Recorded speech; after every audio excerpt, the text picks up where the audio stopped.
They thought his tough guy image was just for show, laughing at his beliefs like he wasn't in the room. His voice dropped to that familiar quiet intensity.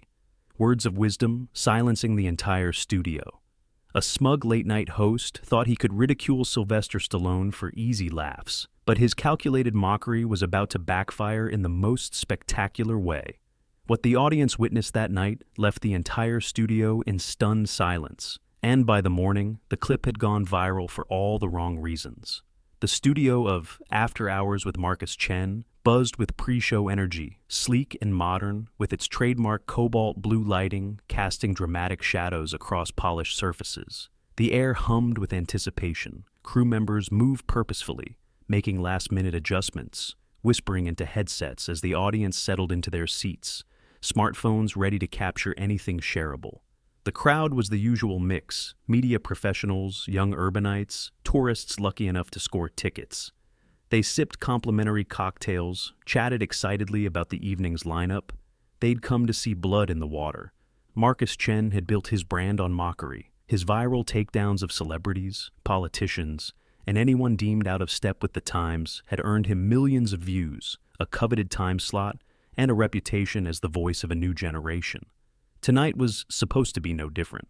Backstage, Marcus adjusted his designer tie, his reflection in the mirror showing a man at the height of his power. At 36, he had climbed from late-night comedy writer to the host of one of the most influential talk shows in the country. His perfectly tailored suit, artfully tousled hair, and practiced smile projected exactly the image he had carefully cultivated for years. 5 minutes, Marcus, a production assistant called out. He nodded, scrolling through his phone, glancing one last time at the notes prepared by his writing team. Tonight's target, Sylvester Stallone, the aging action star, promoting some nostalgic documentary about his career. It was almost too easy, a relic from a bygone era of filmmaking, masculine, straightforward, everything the modern media landscape loved to tear down. His team had prepared a series of jokes, thinly veiled as questions, designed to make the actor seem out of touch, obsolete, a dinosaur who didn't understand the nuances of contemporary culture. Marcus smiled to himself.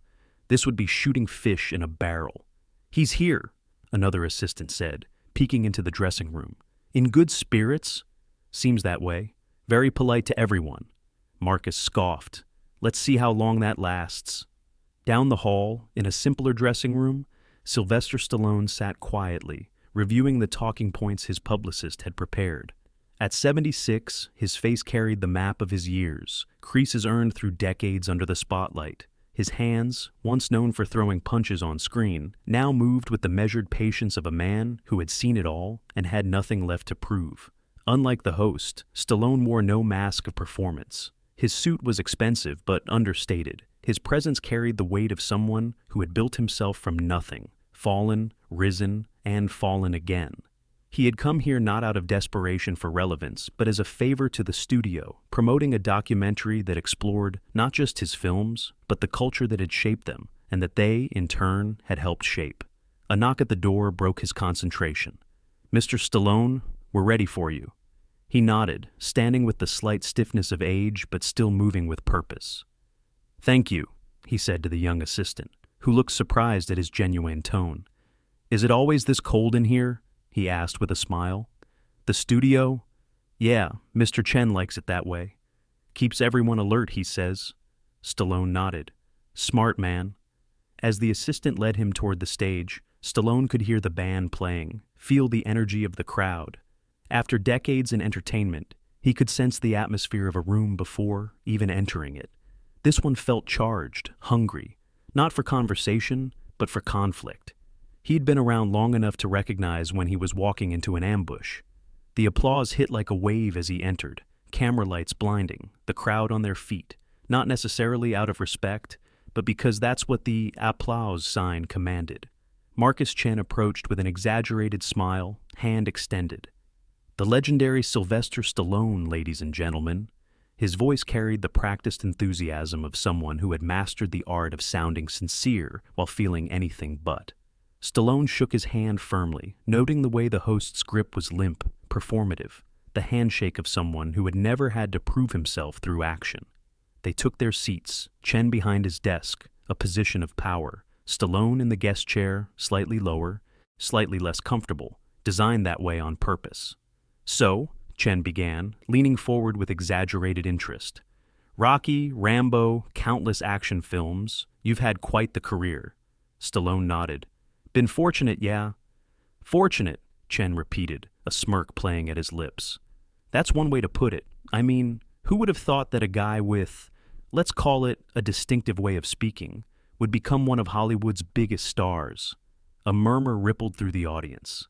The first shot had been fired, wrapped in the veneer of a compliment, but aimed at one of Stallone's most personal struggles, his speech impediment, the result of a birth injury that had left part of his face paralyzed. Stallone's expression didn't change. He had heard worse, from critics, directors, casting agents who had told him he'd never make it.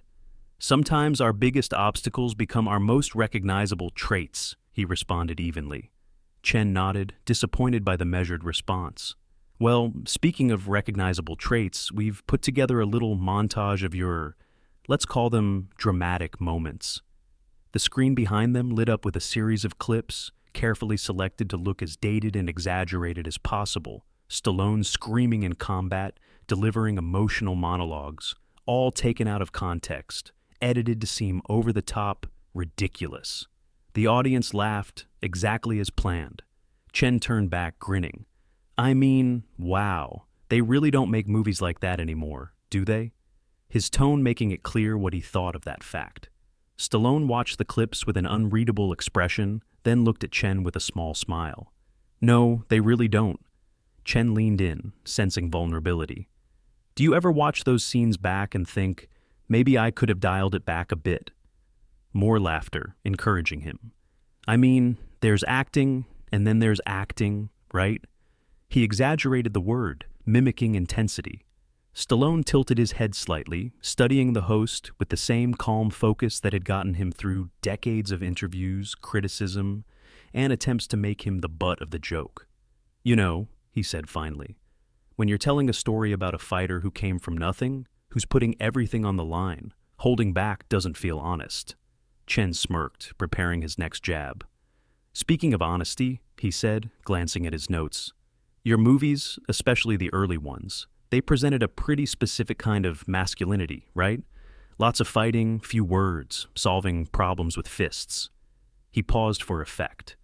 Do you ever worry that those films might seem a little outdated now? Maybe even toxic by today's standards? The question hung in the air. The audience leaned forward, sensing blood in the water. The camera operators tightened their shots, catching Stallone's reaction. Chen sat back, satisfied. His research team had prepared him well. This was the moment where celebrities typically stumbled, got defensive, or tried to apologize for their past work. Any reaction would feed the viral machine that powered shows like his. But Stallone didn't immediately respond. For a moment, he simply looked at Chen, really looked at him, as if seeing beyond the practiced smile, the carefully crafted image, to something underneath. And then, almost imperceptibly, something changed in his expression. Not anger, not offense, just a quiet certainty. A shift so subtle that only those who had faced real challenges would recognize it. The look of a man who had just decided that this conversation was going to go very differently than anyone in that studio had planned. The silence that followed Chen's question stretched just long enough to make the host shift slightly in his chair, his smile wavering at the edges. The studio lights suddenly felt hotter, more exposing as Stallone leaned forward, his weathered hands clasped loosely together. The audience held their collective breath, sensing something unscripted was about to unfold. That's an interesting question, Marcus, Stallone finally said, his voice carrying the texture of decades. But before I answer it, I'm curious about something. Chen blinked, momentarily thrown by the unexpected redirection. This wasn't how these segments usually went. Sure, he managed, forcing his smile back into place. Ask away. Stallone nodded thoughtfully. When was the last time you failed at something? He asked. Not just missed the mark or had a bad day, but really failed. The kind of failure that makes you question everything. The question hung in the air, simple yet devastating in its directness. Chen let out a practiced chuckle, glancing toward his producers off stage, searching for guidance that didn't come. Well, I mean, we all have setbacks, he deflected, reaching for his signature water mug, his fingers betraying the slightest tremor. "But we're here to talk about your career, not mine." Stallone smiled, but it wasn't the polite smile of before. It carried weight, understanding. "See, that's the thing about perspective, Marcus," he said, settling deeper into his chair as if he'd decided to stay a while. "Everyone wants to talk about success, about who's relevant, who's outdated, but they forget what came before." The audience was completely still now, the energy in the room shifting as Stallone continued. "You asked if I worry my films promoted a toxic kind of masculinity." Stallone's eyes never left Chen's face. "But those films, the ones you're so quick to judge, they weren't about being tough. They were about being resilient." Chen opened his mouth to interject, but Stallone raised his hand slightly, a gesture so subtle yet commanding that the host fell silent. "When I wrote Rocky, I was broke. So broke I had to sell my dog because I couldn't afford to feed him." His voice grew softer, the pain still evident decades later.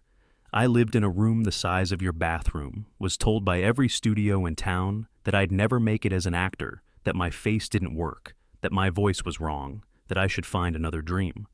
The studio was utterly silent. Even the crew members had stopped moving. "So I wrote Rocky standing in that room, wrote it by hand because I couldn't afford a typewriter." He glanced around the studio, taking in the polished surfaces, the expensive cameras, the comfort built on success. "The studios loved the script, offered me good money for it, more money than I'd ever seen. But they wouldn't let me play the lead." He paused, the memory still sharp. "They wanted a real actor," he said with the ghost of a smile. "Someone audiences would recognize, someone who fit their idea of what a star should be." Chen shifted uncomfortably, suddenly aware that this story was no longer just about Stallone. "But I held out," Stallone continued. "Turned down the money when I had nothing because I believed in something more than comfort, more than being liked. I believed in perseverance, in the idea that sometimes the only thing separating you from your dreams is the refusal to give up on them." He leaned back slightly, his eyes moving from Chen to the audience. "That's what Rocky was about, Marcus. Not masculine posturing, but the human spirit, the part in all of us that keeps getting up when life knocks us down." A few audience members nodded, some visibly moved. One woman in the front row wiped discreetly at her eyes. Chen glanced at his notes, searching for a way to regain control. "That's a great story," he said, his voice lacking its usual confidence. "But times have changed, and today's audiences— Have times really changed that much?" Stallone interrupted gently. "Are people no longer struggling? No longer facing rejection? No longer searching for the strength to face another day?" He shook his head. "The world might look different, but the human heart hasn't changed. We all still need to believe that our struggles mean something, that persistence matters, that our story isn't over just because someone else says it is." Chen's producer was gesturing frantically from offstage, signaling to wrap it up, to cut to commercial. But Chen couldn't seem to find the words to redirect the conversation, and Stallone wasn't finished. "You know what toxic really is?" he asked, not waiting for an answer. "Telling people their struggles don't matter, mocking what they find inspiring because it doesn't fit your idea of what's fashionable or relevant." He gestured toward the screen behind them, where moments earlier they had played the montage meant to ridicule him. "Those scenes you laughed at, they connected with millions of people, people who were fighting their own battles, people who needed to believe they could survive one more round." In the control room, the director was frantically signaling for someone to do something, anything, to get this segment back on track. But on stage, a different kind of truth was unfolding. "I'll tell you something about masculinity," Stallone said, his voice carrying decades of hard-won wisdom. "Real strength isn't about muscles or fighting or proving you're tougher than the next guy. It's about vulnerability, about facing your fears, about getting knocked down 7 times and standing up 8. He looked directly into the nearest camera, as if speaking to someone beyond the studio. "It's about crying when things hurt, asking for help when you need it, and being brave enough to keep going when everything in you wants to quit." Chen's face had lost its practiced smugness, replaced by something rarely seen on camera, genuine uncertainty. "We should probably," he began, but Stallone wasn't done. "You asked if I ever watched those old scenes and think I should have dialed it back," he said with a small smile. "The truth is, I watch them and remember what it cost to create them, the rejection, the doubt, the failure, and I'm proud, not because they're perfect, but because they're real. The audience was completely captivated now. This wasn't the takedown they had expected, but something far more powerful. So, to answer your question, Marcus, Stallone said, his tone gentle but firm, no, I don't worry about my films being outdated, because struggle never goes out of style, resilience never becomes toxic, and the world will always need stories that remind us of what we're capable of when we refuse to stay down. The silence that followed was profound, not awkward or tense, but filled with the weight of truth. Chen looked down at his notes, then back up at Stallone. The distance between his prepared quips and the moment they were now in suddenly seemed vast and unbridgeable. I think, he said finally, his voice uncharacteristically subdued, we should take a quick break. But as the show cut to commercial, the camera still rolling for a few seconds longer caught something that wouldn't make the final broadcast. Stallone leaning over, placing a hand briefly on Chen's shoulder. No hard feelings, he said quietly. We all have a job to do. The gesture so genuine, so lacking in performative grandstanding, that it made Chen's carefully constructed persona seem suddenly hollow in comparison. And as the lights dimmed slightly for the break, crew members exchanged glances, audience members pulled out phones, and something electric moved through the studio. The unmistakable feeling that they had just witnessed not a celebrity interview, but a moment of authentic human connection, the kind that no amount of clever editing or damage control could possibly diminish. The commercial break couldn't have come at a more desperate time for Marcus Chen. Backstage was chaos, producers huddled in urgent conversation, phones pressed to ears, tablets displaying social media feeds that were already exploding with clips someone in the audience had managed to capture, despite the show's strict no-recording policy. "This is bad," whispered Lisa, the head producer, scrolling through her phone with increasing panic. "It's everywhere already, and we're still mid-show." Chen stood at the edge of the backstage area, tie loosened, makeup artist dabbing at his forehead, where a thin sheen of sweat had formed. This wasn't how it was supposed to go. His show thrived on creating viral moments, but always on his terms, always with him in control. "What do we do?" asked a junior writer, eyes wide with uncertainty. "We've still got 7 minutes left in the segment." Chen stared at the monitor, where Stallone sat calmly in the guest chair, sipping water, seemingly unbothered by the storm he had unleashed. "We pivot," Chen finally said, straightening his tie with slightly unsteady hands. "Make it conversational, ask about the documentary, no more gotcha questions." Lisa shook her head. "It's too late for that. You can't just pretend the last 5 minutes didn't happen." Chen shot her a look that would have silenced any other staff member, but Lisa had been with him since the beginning. She was one of the few people who could speak truth without fear of consequence. "He made you look like a bully, Marcus," she said quietly. "And worse, he did it without ever attacking you." Chen knew she was right, and that was the most infuriating part. Stallone hadn't gotten angry, hadn't lashed out, hadn't given them anything they could edit to make him look unreasonable. He had simply spoken his truth with a dignity that made Chen's prepared mockery seem small and mean-spirited in comparison. 30 seconds, called the floor director. Chen took a deep breath, plastered on his signature smile, and walked back toward the set, determined to salvage what he could from the train wreck of an interview. But as he approached, he noticed something in the audience. People weren't looking at their phones anymore. They were watching Stallone with a kind of respect rarely seen in his cynical, media-savvy crowd. This was supposed to be his territory, his kingdom, but somehow, in the span of a few minutes, the power had shifted, and everyone knew it. "Welcome back to After Hours," Chen said smoothly, settling into his chair as the cameras began rolling again.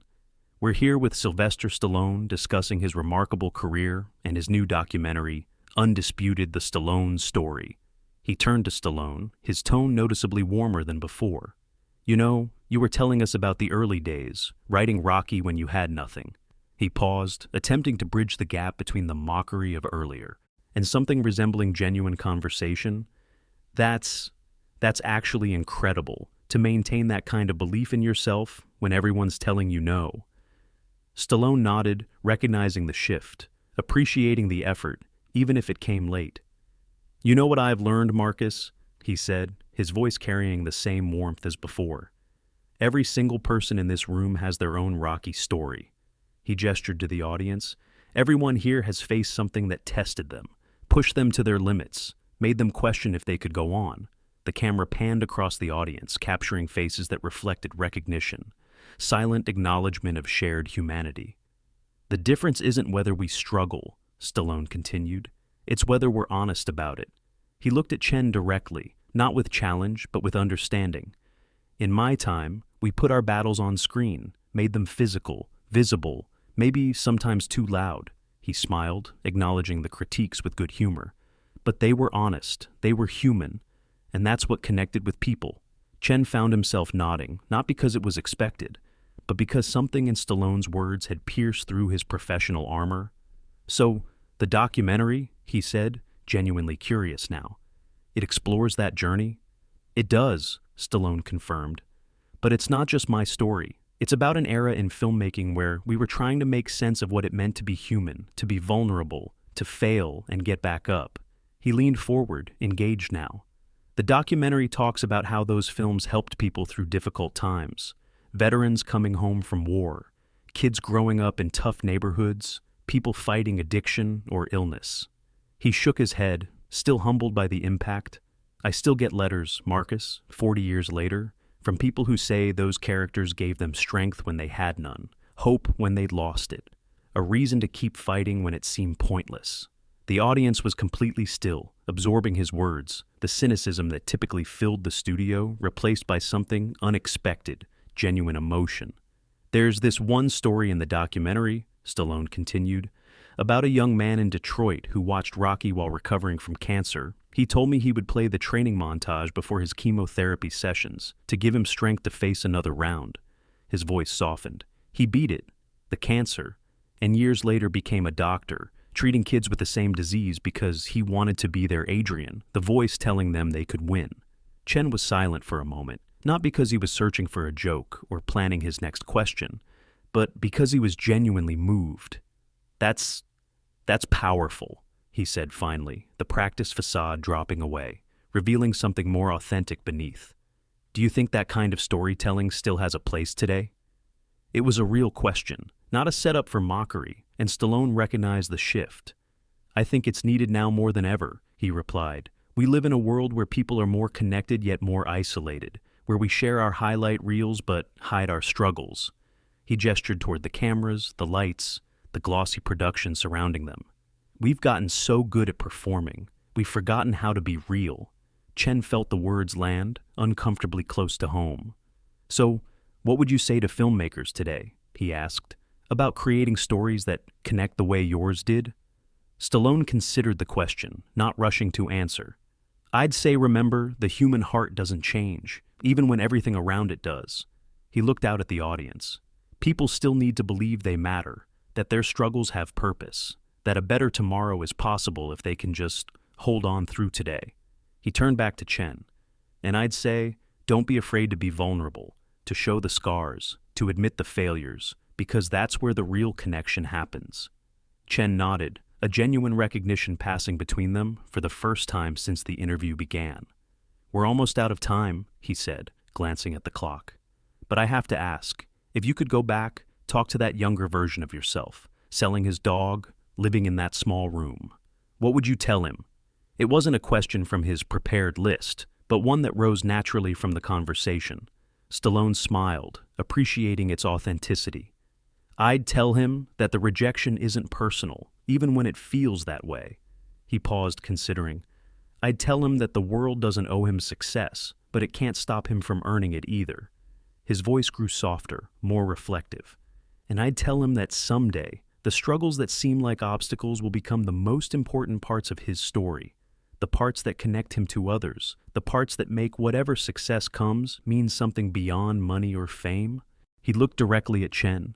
"But most importantly, I'd tell him to be kind, because everyone's fighting a battle, even the people who seem to have it all figured out." The words hung in the air between them, not an accusation but an invitation to something more genuine. Chen felt something shift inside him, a recognition that the man across from him wasn't just another celebrity to be mocked for easy laughs and viral clips, but someone with hard-earned wisdom worth listening to. "Sylvester Stallone, everyone," he said, extending his hand, not with the performative enthusiasm of before, but with genuine respect. "Thank you for being here." As the audience applauded, louder and more sincere than before, Chen knew that something unexpected had happened on his stage tonight. He had set out to mock a relic of the past, but instead found himself face to face with timeless truth. And as they cut to commercial, the final shot captured something no one in the 2050s could have predicted. Control Room had planned. Two men from different generations, different perspectives, sharing a moment of mutual understanding that transcended the cynicism that usually defined the show. It wasn't the viral moment Chen had planned, but it was something far more valuable. A glimpse of authentic human connection in a world starved for exactly that. The aftermath was immediate as the studio lights dimmed and the After Hours logo flashed on screens, signaling the end of the episode. But what happened on set was just the beginning. Marcus Chen stood backstage, surrounded by his production team, their expressions a mix of concern and calculation. "Well, that was," began his executive producer, searching for the diplomatic word. "Different." Chen loosened his tie, his usual post-show confidence noticeably absent. "Different isn't always bad," he said, though his tone suggested he wasn't convinced. Around them, crew members moved with purpose, breaking down equipment, whispering among themselves, the energy unlike anything they'd experienced after hundreds of shows. Lisa approached, her phone in hand, her expression grave. "It's everywhere," she said, holding up the screen showing a Twitter feed exploding with clips, comments, and hot takes from the interview. "Define everywhere," Chen said, his media-trained instincts kicking in. "All platforms, all demographics," Lisa replied, scrolling through the data. "It's not just trending, it's dominating every conversation," she paused, choosing her words carefully. "And it's not the narrative we expected." Chen took the phone, his eyes scanning the comments that seemed to multiply by the second. Sylvester Stallone just schooled Marcus Chen on what real strength looks like. Watch a young host try to mock Rocky and end up getting a life lesson instead. This is the most genuine moment I've ever seen on late-night television.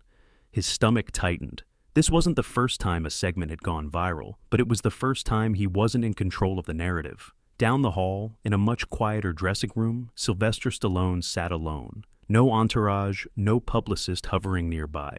Just a man reflecting on the exchange that had just unfolded. A gentle knock at the door. "Mr. Stallone, your car is ready whenever you are." He nodded, gathering his few belongings. "Thank you. I'll be right out." As he stood, his phone buzzed, messages pouring in from friends, colleagues, even his daughters who had been watching the broadcast live. "Dad, that was amazing! You just became a meme in the best possible way. Everyone's talking about what you said." He smiled, shaking his head slightly. Fame was nothing new to him, but even after all these years, the way words could travel still amazed him. As he stepped into the hallway, he nearly collided with Marcus Chen, who seemed to be waiting for him, away from the eyes of his team. "Sylvester," Chen began, his practiced smoothness replaced by something more hesitant, more genuine. "I wanted to catch you before you left." Stallone paused, studying the younger man's face. "Something on your mind?" Chen glanced around, ensuring they were alone. "That didn't go how I planned," he admitted, the confession clearly difficult for him. "That was pretty obvious," Stallone replied, not unkindly. Chen ran a hand through his hair, a gesture that would never be allowed on camera, too authentic, too revealing. "My team is in panic mode right now," he said with a humorless laugh, "trying to figure out how to spin this, damage control, reputation management, all that stuff." He looked directly at Stallone. "But I wanted to say, just between us, that what you said out there—" He paused, searching for words. "It landed. With me, I mean." Stallone nodded, understanding the vulnerability behind the admission. "Not everything has to be a performance, Marcus," he said quietly. "Sometimes it's okay to just be human." Chen looked down, then back up. "That's not exactly what they teach you in this business."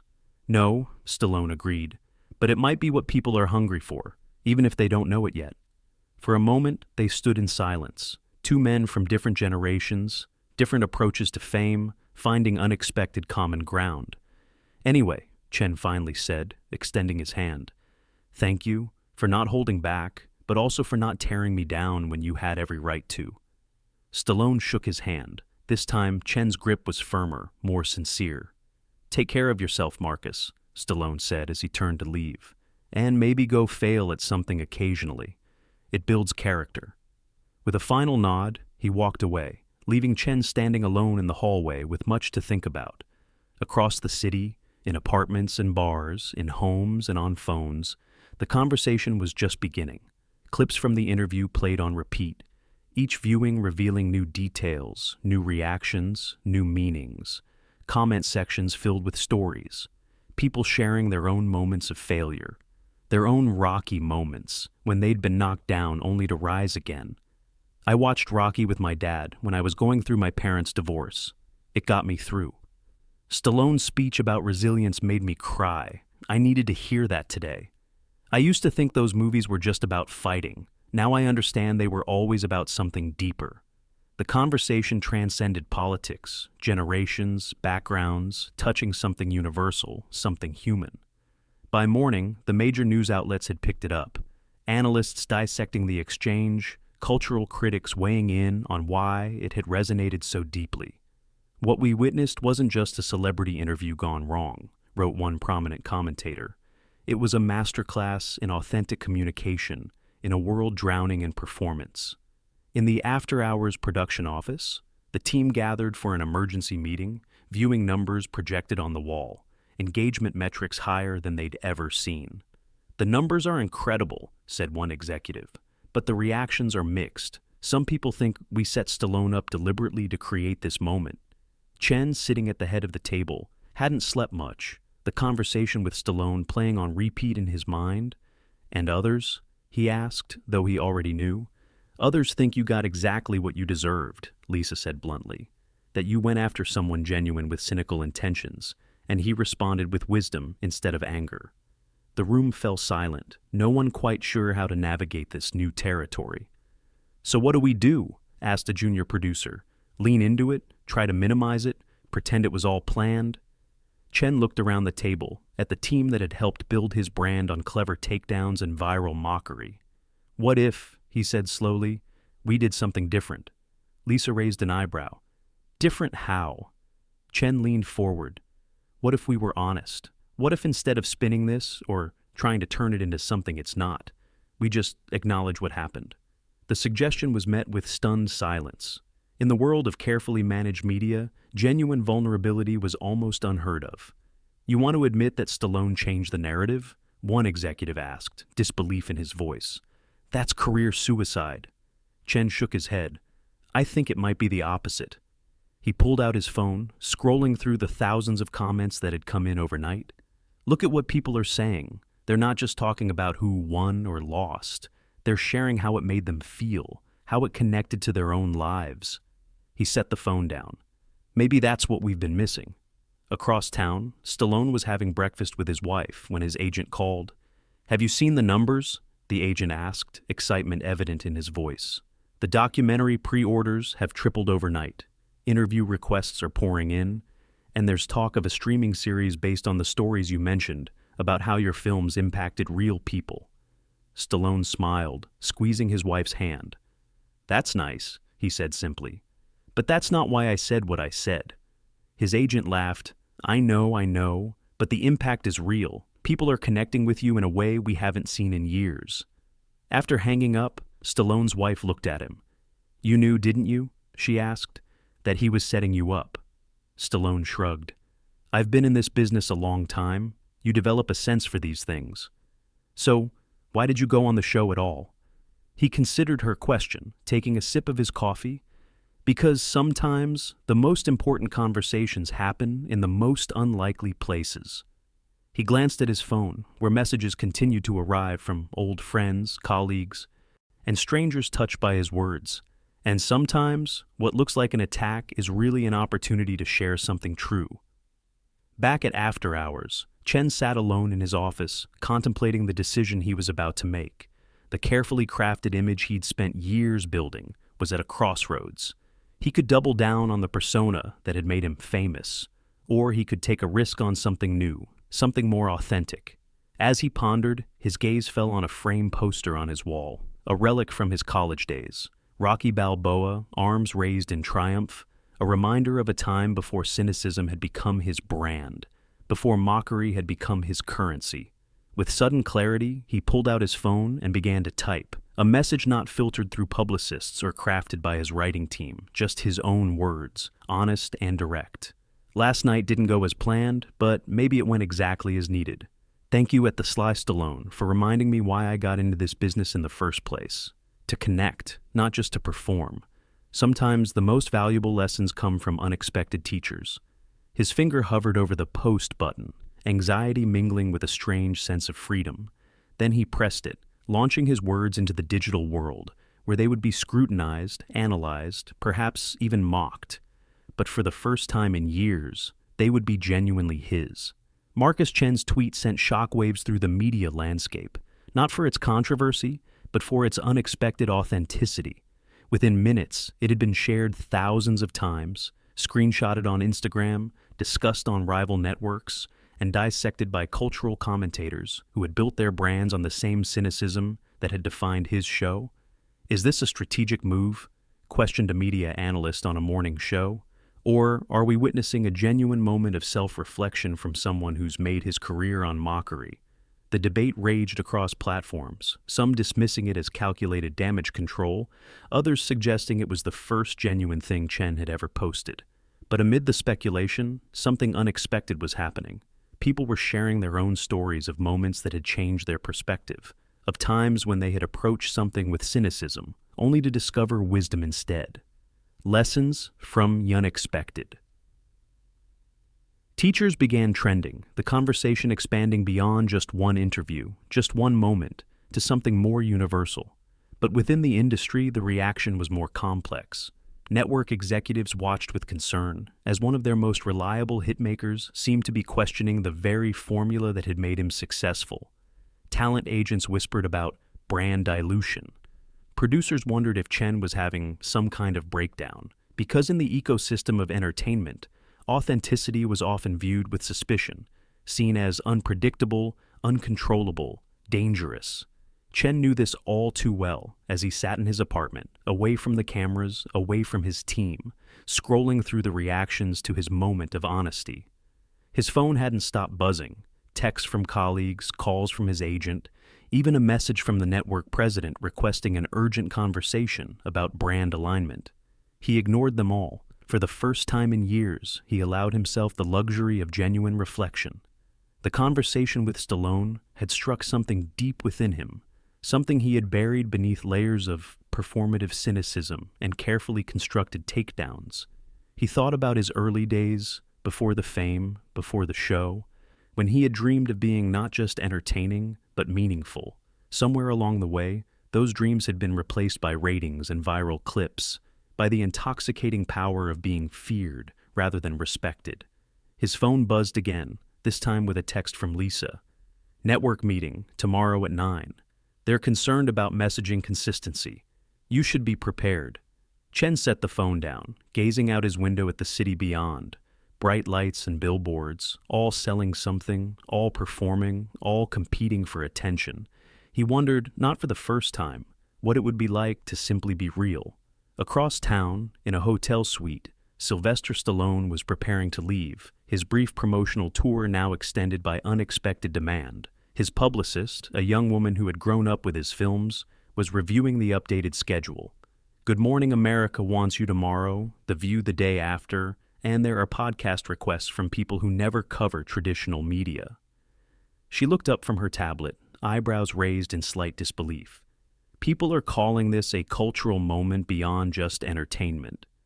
Stallone nodded, packing his few belongings with the efficiency of someone who had spent decades on the road.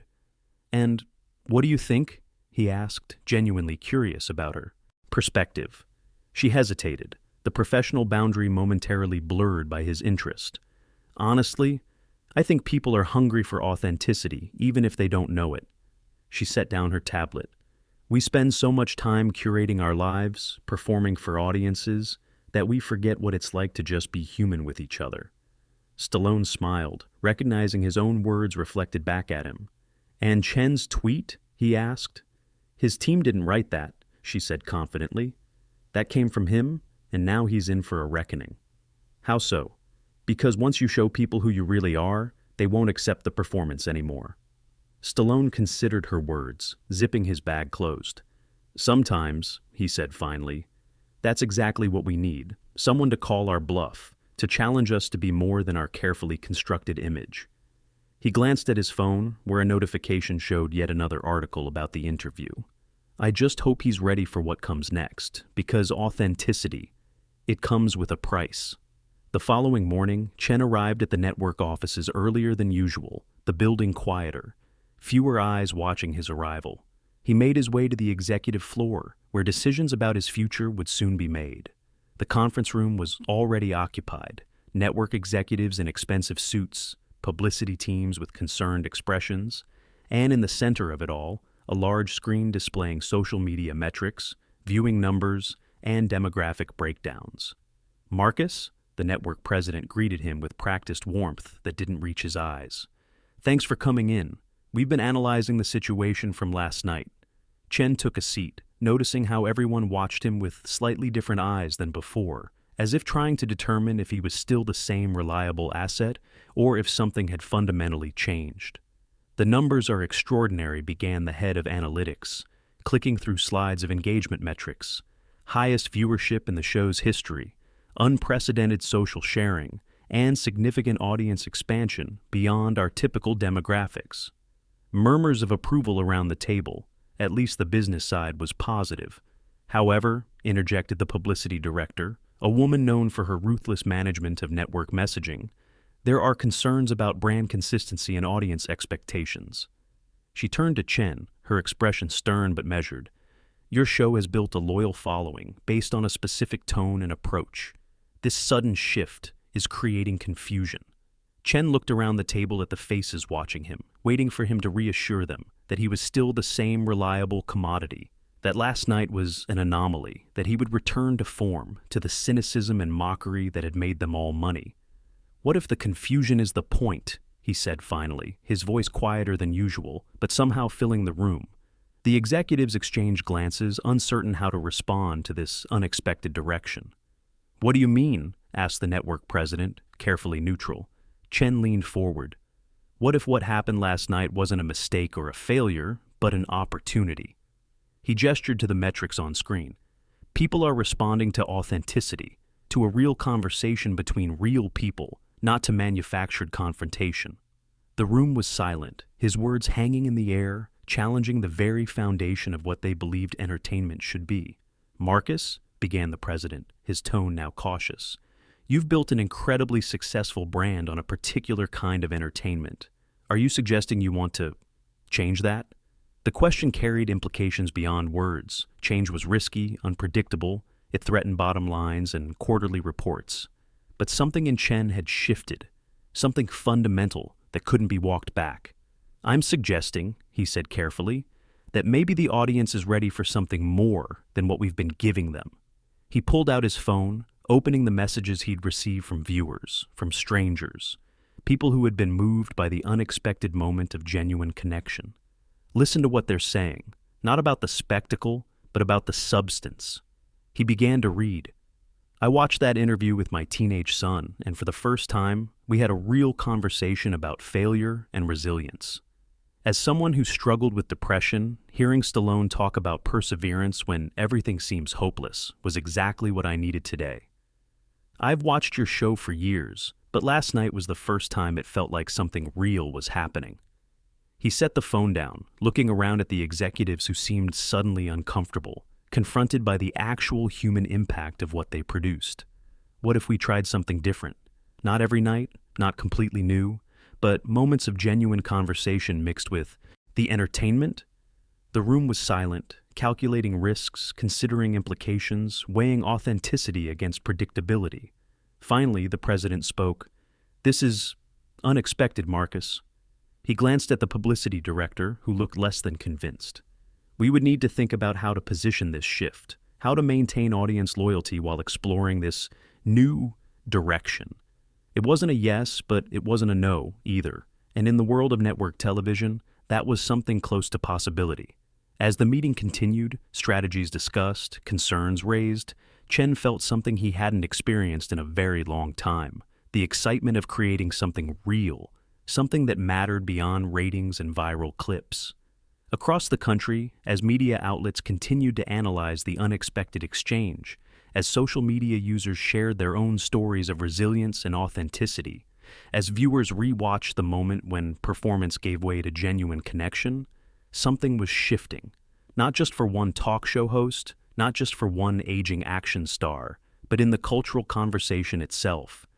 A small reminder that beneath the noise, beneath the cynicism and mockery, beneath the carefully constructed images, there remained a hunger for something true. And sometimes, the most powerful moments aren't the ones we plan, but the ones that catch us by surprise, forcing us to be more real than we ever intended.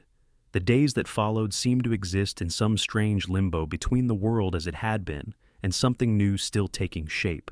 Marcus Chen walked the studio halls, feeling the subtle shift in how people regarded him, some with newfound respect, others with cautious uncertainty, but no one with quite the same deference as before.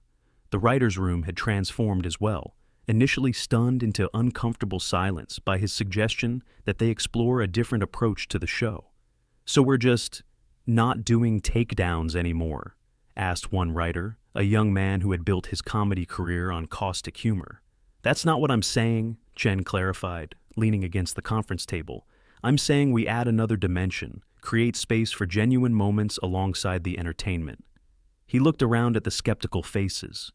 "We can still be funny, still be sharp, but maybe we don't need to be cruel to be compelling."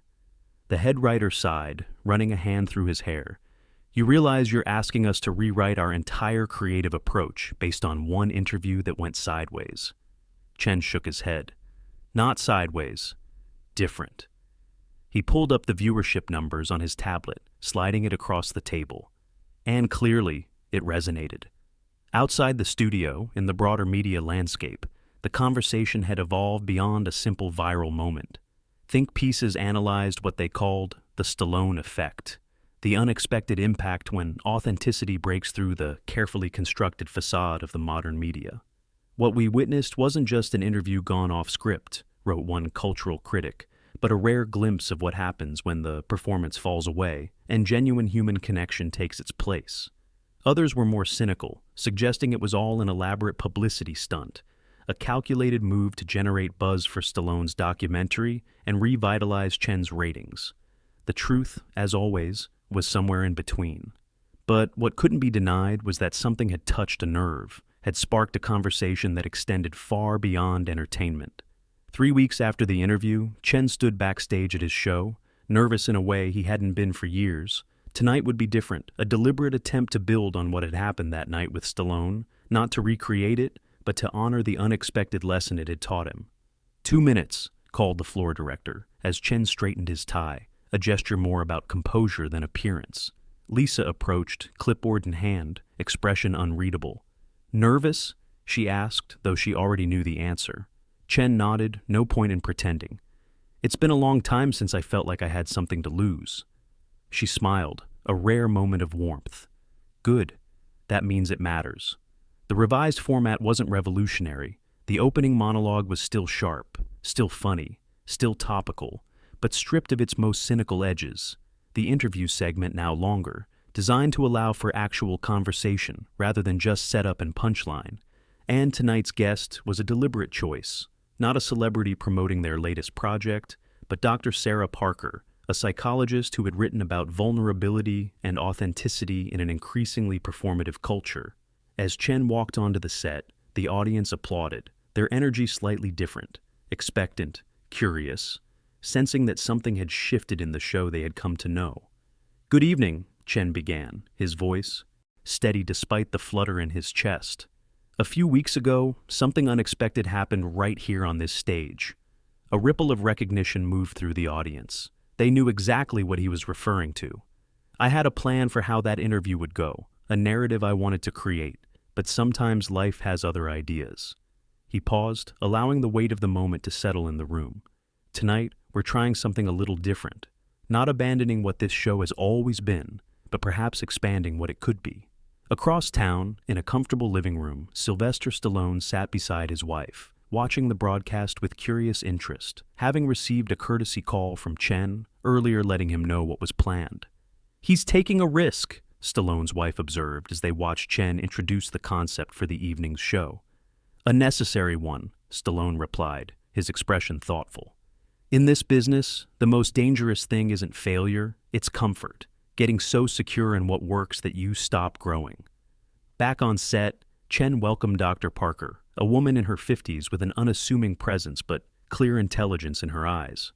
Thank you for being here, Chen began once they were settled, especially since you're not here promoting anything specific. Dr. Parker smiled. Well, that's refreshing in itself, isn't it? A conversation for the sake of conversation. Chen nodded, acutely aware of the audience watching this new approach unfold. Your work focuses on what you call the authenticity crisis in modern culture. Can you explain what you mean by that? She leaned forward slightly. We're living in an era where almost everything is performative. Our social media presence, our professional personas, even our personal relationships are often curated for an audience. She gestured around the studio. No offense, but shows like this are part of that ecosystem, entertainment built on performance rather than connection.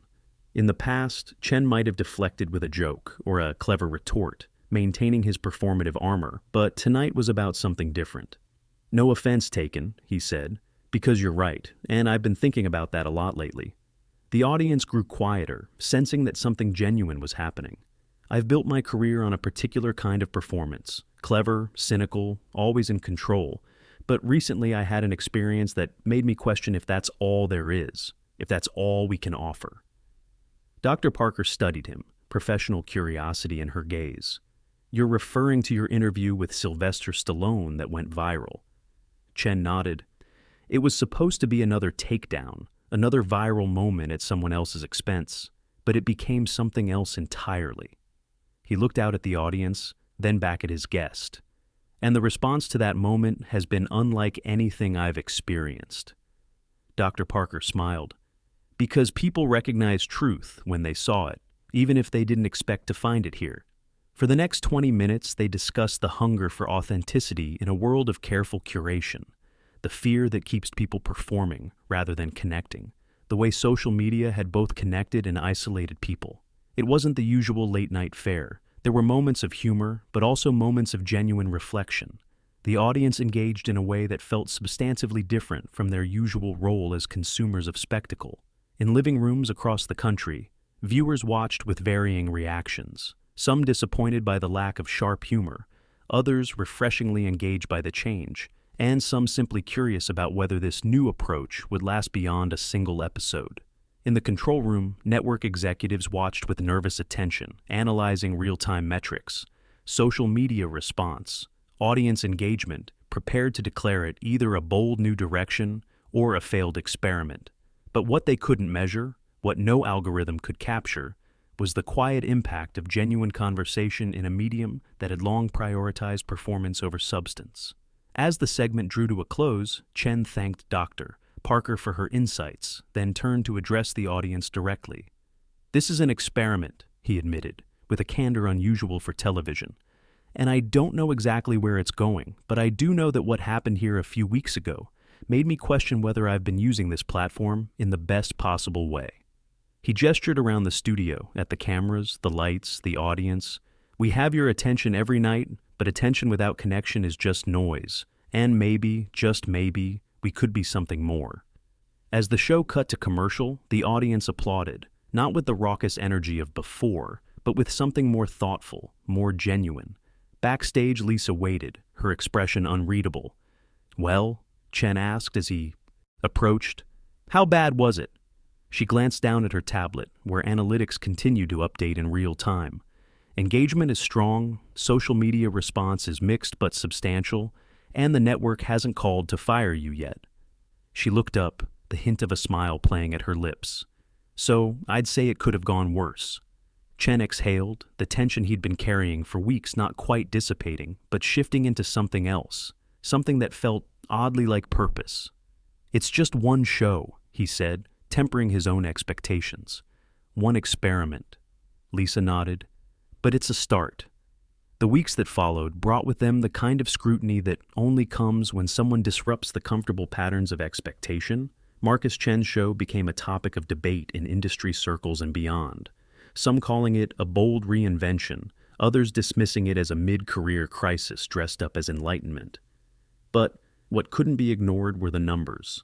Viewership remained strong, though the demographic had shifted, slightly older, more diverse. People who had previously dismissed the show as shallow entertainment now tuning in to see if the change was more than a temporary pivot.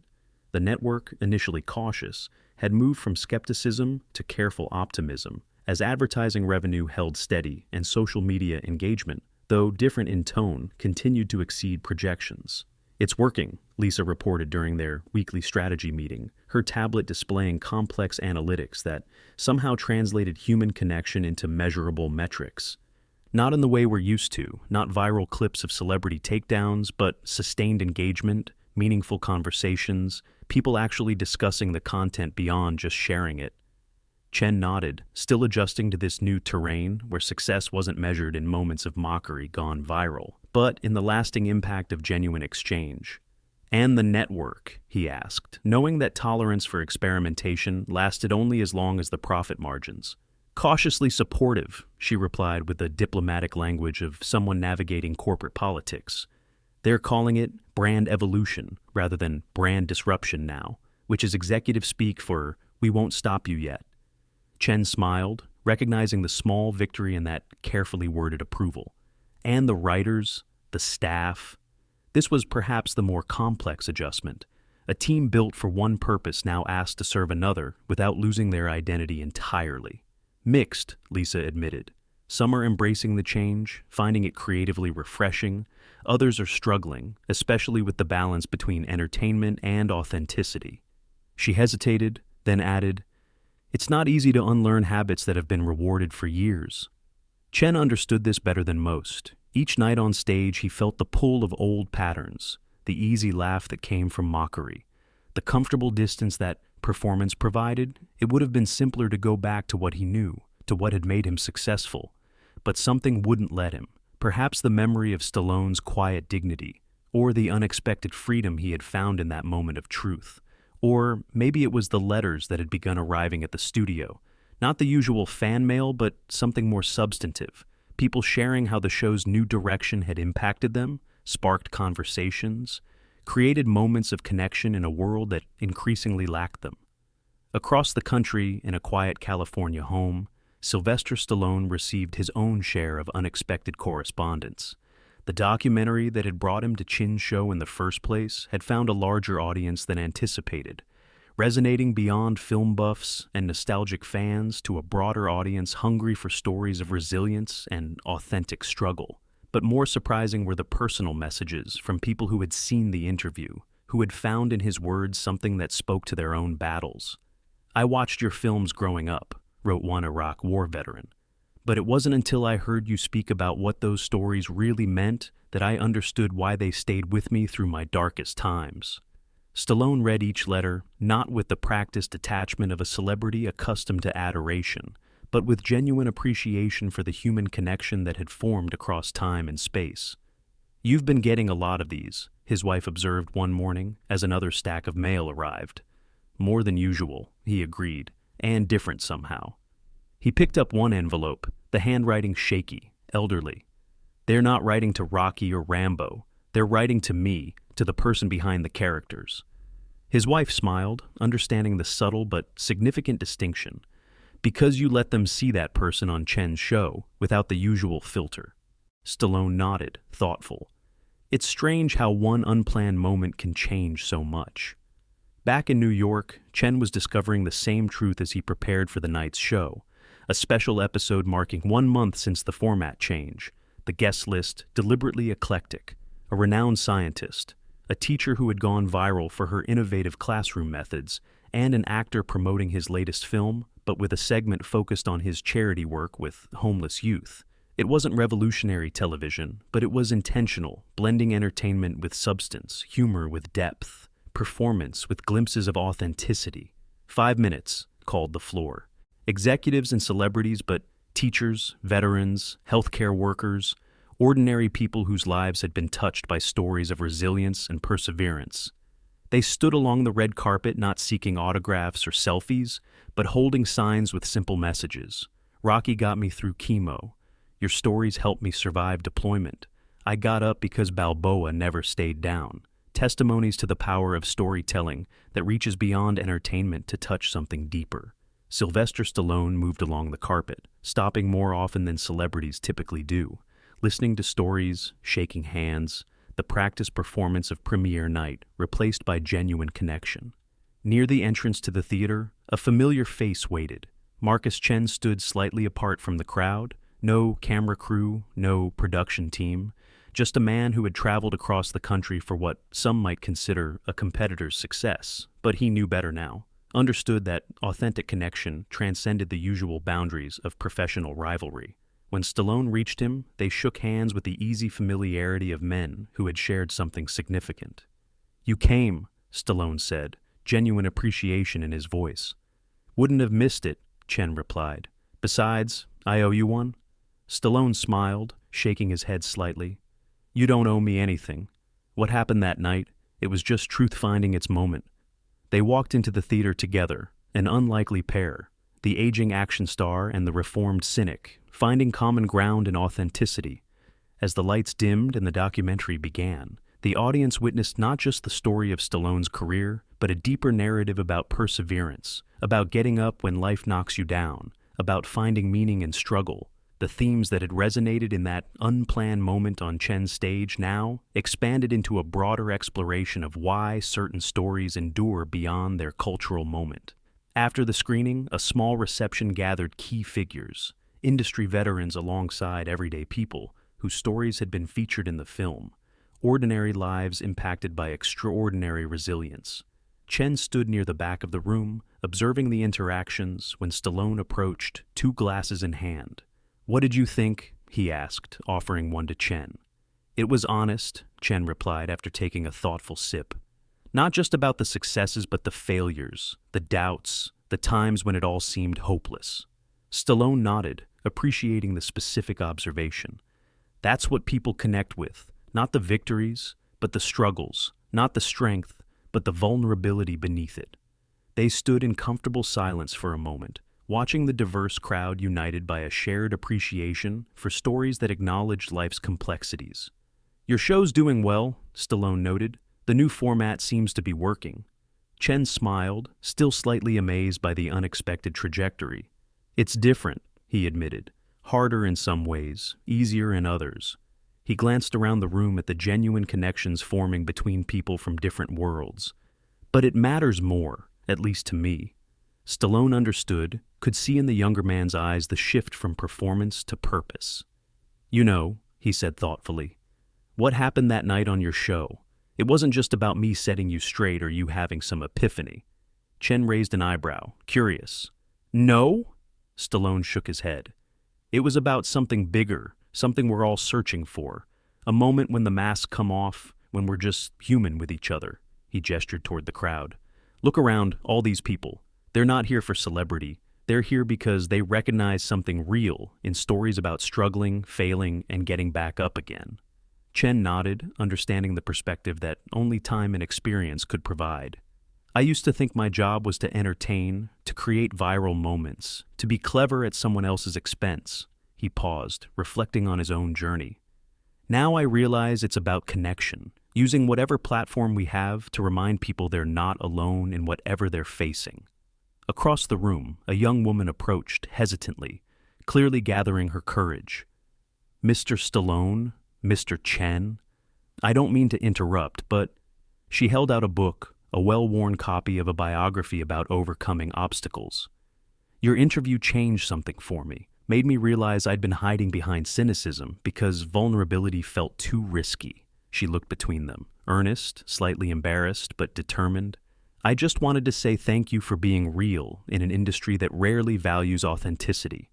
As she walked away after brief but genuine conversation, Stallone turned to Chen.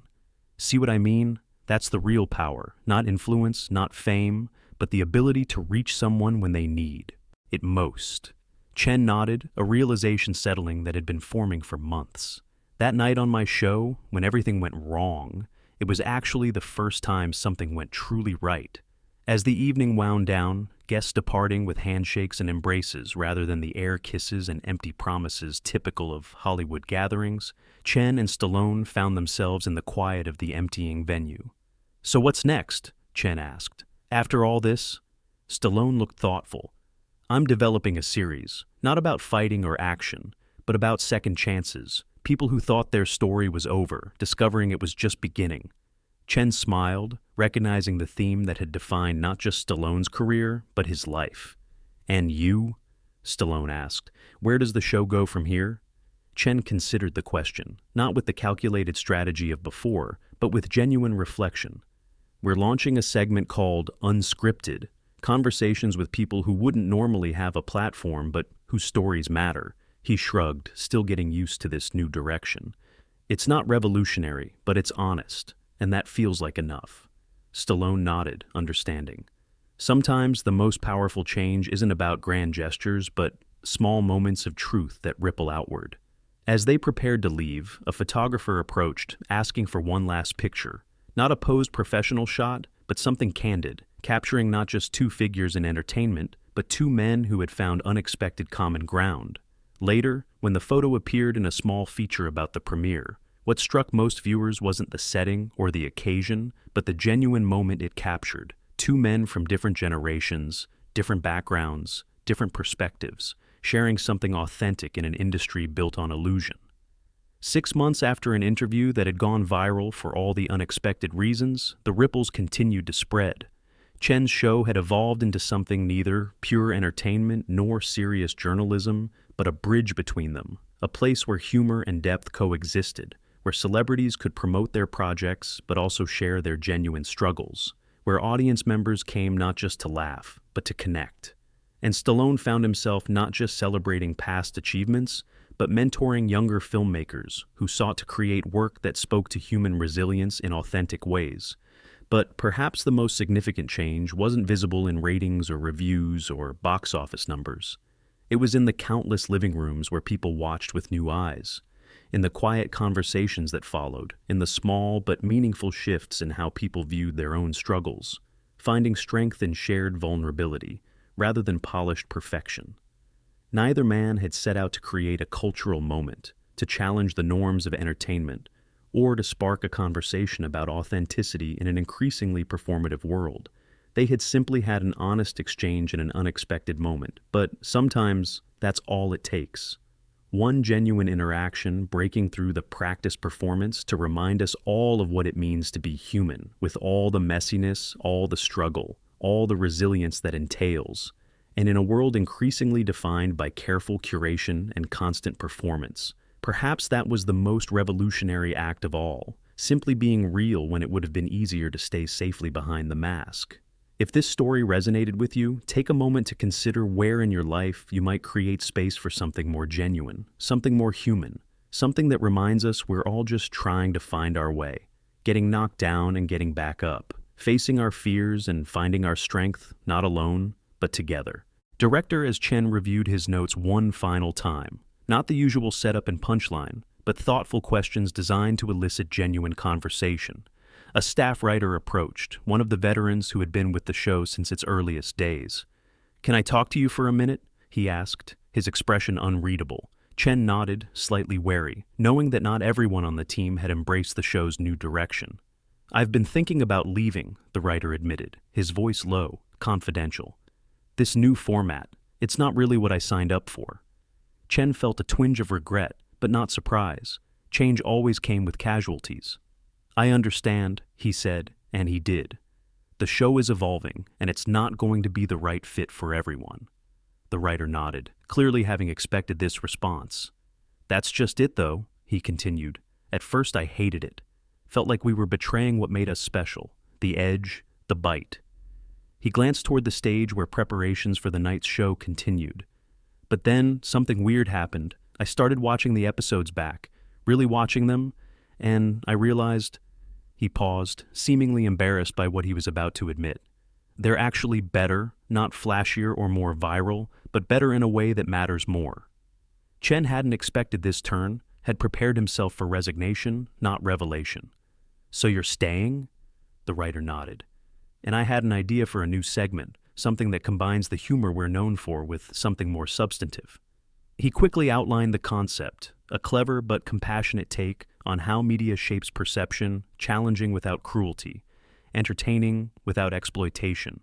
Chen listened, genuinely impressed by how the writer had found a bridge between the show's past and its potential future. "Let's develop that," he said, "for next week's shows." As the writer left, visibly energized, Lisa approached, clipboard in hand, her expression indicating news. "The network president is here," she said quietly. "In the green room. He wants to see you before the show." Chen felt a flicker of concern.